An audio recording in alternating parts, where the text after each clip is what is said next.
सुबह आंखें खुली तो इतने बड़े बड़े क्रिकेटरों के दर्शन हो गए। इनका दर्शन करके मैं तो धन्य ही हो गई।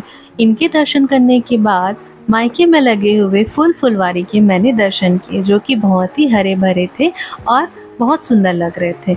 दीदी उसके बाद मुझे लेकर गई ऊपर। वो चली आगे आगे, मैं चली पीछे पीछे। पता नहीं लोग कैसे माउंट एवरेस्ट पर चढ़ जाते हैं।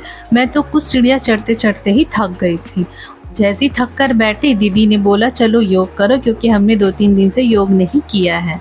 तो हम दोनों बहनें लगी हैं योग करने। दुनिया का सारा ऑक्सीजन हम ही लोग लेकर मानेंगे, ऐसा हमने ठाना है। योग कर कर के इतना ऑक्सीजन तो खींच लिया है, लेकिन ऑक्सीजन से पेट नहीं भरता साहब, खाने से भरता है।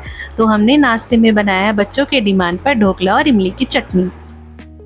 इमली चटनी के साथ ढोकला चट करने के बाद बारी आती है दुकान में कपड़ों को चट करने की, मतलब शॉपिंग करने की।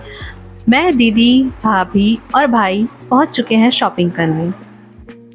मेरा भाई लड़कियों के मामलों से दूर होकर चुपचाप अपना फ़ोन देख रहा है और हम तीनों लगे हैं शॉपिंग करने। शॉपिंग करने के बाद हम पहुंचे हैं अपने गुरुदेव गुरु माता के यहाँ दिव्यलोक धाम में।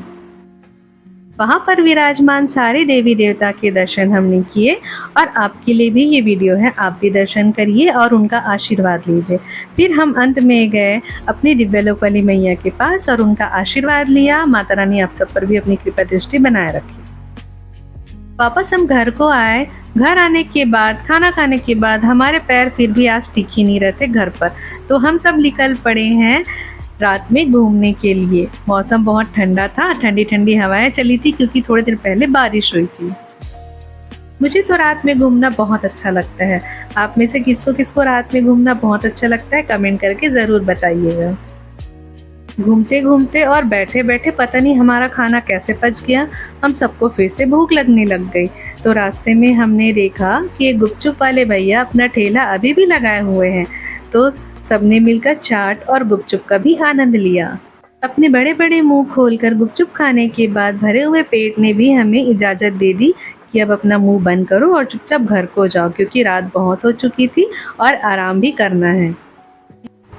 हम भी सभी बच्चों की तरह चुपचाप घर को चले गए, पर घर जाने के बाद हमें सुकून कहाँ था। ये दोनों नटखट हमें सोने ही नहीं दे रहे थे।